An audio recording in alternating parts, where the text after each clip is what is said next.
Good morning बच्चों। आज हम पढ़ने जा रहे हैं क्लास 7 सब्जेक्ट मैथ और हमारा जो टॉपिक है वो है लाइन्स एंड एंगल्स।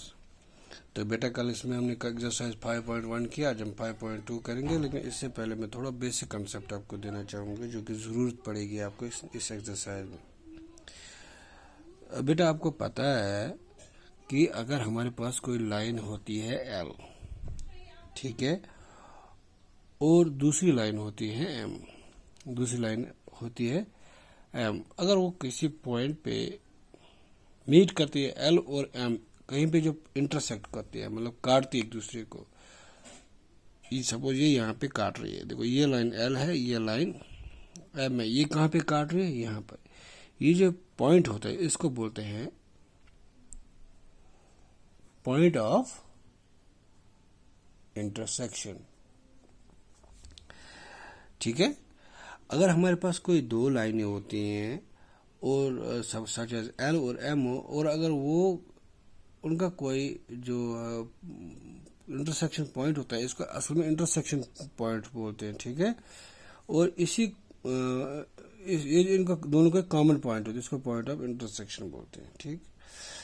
अगर बच्चों हमारे पास कोई तीन लाइनें होती हैं, सपोज ये दो लाइनें, सपोज दो ही लाइन ले लेते हैं, ये हो गया एल, ये हो गया एम। अगर हमारे पास कोई दो लाइनें हैं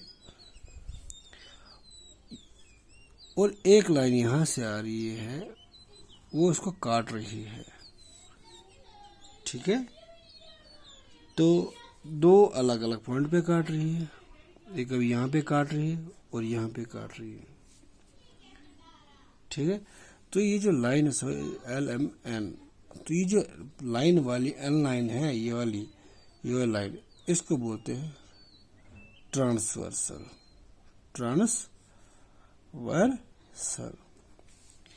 ये जरूरी नहीं है कि जो ट्रांसवर्सल लाइन है, देखो एक लाइन है उसका दूसरा लाइन इंटरसेक्ट करती है एक पॉइंट पर। अगर ये साथ में सपोज दो लाइनें हो या तीन लाइनें हो या चार लाइनें हो, दो या दो से ज्यादा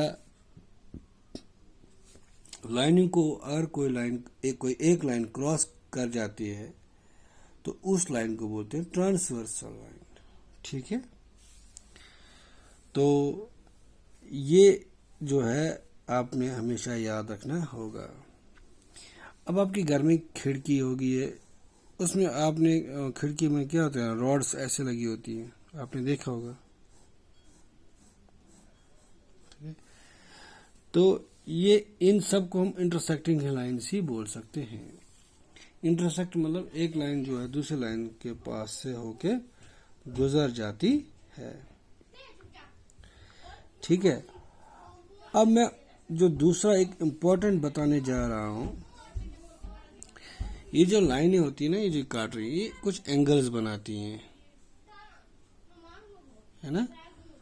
अब इन एंगल्स ये जो बनाती है इनको बोलते क्या हैं वो मैं बताऊंगा आपको। सपोज आपके पास कोई लाइन है, ये है पी, ये है एल, ये दूसरी लाइन है एम। आपको पता है कि इसमें ट्रांसवर्सल लाइन कौन सी है, पी, क्योंकि पी ही दो लाइनों को काट रही है, ठीक है। तो ये पी जो है वो ट्रांसवर्सल है। इसमें अगर हम लेंगे एंगल 1, ये हो गया एंगल 2, ये हो गया एंगल 3, ये हो गया एंगल 4, एंगल बना रहे ना, ये 5, ये 6, ये 7, ये 8। अब हम देखेंगे इसमें बच्चों, मैं दोबारा यहाँ बनाऊंगा, ये हो गया पी लाइन है, ये हो गया एल, बड़ा सा बना लेता हूँ, ये है कोई पी लाइन है, यहाँ से एक लाइन हो गई एल और एक लाइन हो गई एम। तो इसको एंगल कर दे देंगे, 1 2 3 4 5 6 7। अब मैं बताऊंगा आपको इसमें इंटीरियर एंगल क्या होता है। इंटीरियर, एक्सटीरियर एंगल, क्या है इसमें? कॉरस्पॉन्डिंग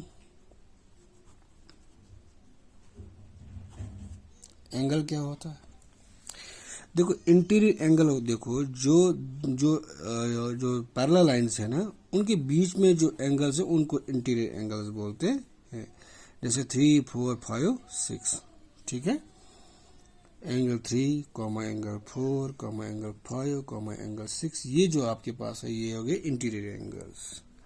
अब एक्सटीरियर एंगल्स हो गए जब इनके बाहर होगा। देखो ये इंटीरियर एंगल बन गए ना, 1, 2, 7, 8, ये आपके पास हो गया एक्सटीरियर एंगल, यानी जो एंगल्स बाहर होंगे।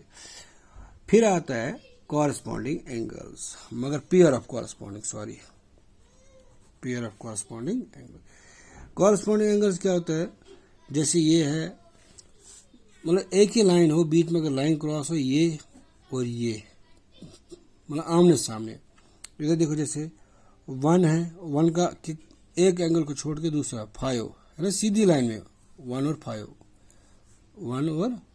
इधर का वाला एंगल नहीं लेना है। ये आ गया एंगल 1 एंड एंगल 5, ठीक। और दूसरा आ गया इसमें, ये देखो 1 और 5 है, जैसे 2 और 6 आएगा, 2 एंड एंगल 6, ठीक। इसी तरह देखो 1 और 5 लिया ना, अब 3 इसके सामने ये नहीं, ये वाला एंगल, मतलब देखो सामने तो कोई एंगल, तो इसमें कोई ये तो एंगल इस लाइन का है, सामने वाली कौन सी लाइन है, ये इसका कौन सा एंगल बनता है यहाँ पर, तो 3 और 7, एंगल 3 एंड एंगल 7। इसी तरह 4 और 8, तो ये आपके पास आ गए कॉरस्पॉन्डिंग एंगल्स। उसी तरह बेटा आता है इसमें pair of alternate interior angle, pair of alternate interior angle। देखो इंटीरियर पहले अल्टरनेट, देखो इंटीरियर क्या होता है? इंटीरियर हो गया अंदर, इसलिए हमें बाहर जाना नहीं है। अब इंटीरियर होता है लाइन के एक इस ऊपर एंगल और ये इसके नीचे, या नीचे और ऊपर, यानी लाइन के अपोजिट साइड में एंगल होने चाहिए। अब इंटीरियर कर रहे इसलिए हम इन दोनों को नहीं लेंगे, बाहर वालों को नहीं लेंगे, हम अंदर वाले देंगे। 3 किस लाइन पे? ये ना लाइन 3 के ऊपर ये है, 3 के इधर ये है, यानी कि 3, 6 आया। देखो ये 3 है, ये 6 है, तो एंगल 3 एंड एंगल 6। इसी तरह आ गया 4 और 5, एंगल 4 एंड एंगल 5। अंडरस्टैंड बच्चा? अब अगर लेंगे पेयर ऑफ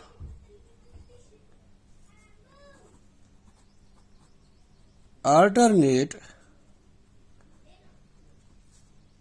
एक्सटीरियर एंगल, वो क्या बनेगा? अब एक्सटीरियर बोला है ना, बाहर, अंदर नहीं लेना है, तो लाइन के ऊपर कौन सा एंगल है? 1 है ना ये, और एंगल के नीचे कौन सा है? 8। बीच के नहीं लेने, बाहर के लेने, तो 1 और 8। इधर से क्या आएगा? 2 और 7। ये आपको दिमाग में रखना, क्योंकि इसी बेस पे सारे चीजें आपके पास मतलब जरूरत पड़ेंगे। इसी तरह आएगा से दूसरा लास्ट में pair of interior angles on the same side of transversal. वो क्या आएगा? देखो मैं लूंगा 3 और 5, 4 और 6, angle 3 and angle 5, angle 4 and angle 6। देखो 3 यानी कि एक हिसाब से इस तरह मान लो आप, ये वाला एंगल, ठीक। कोई एंगल हो, सपोज ये, तो ये इसको बोलते हैं ट्रांसवर्सल एंगल्स। 3 और 5, 4 और 6। तो ये आपने कंसेप्ट याद रखना है। तो कल मैं आपको कुछ इसका क्वेश्चन आंसर करवाऊंगा, ठीक है। Thank you.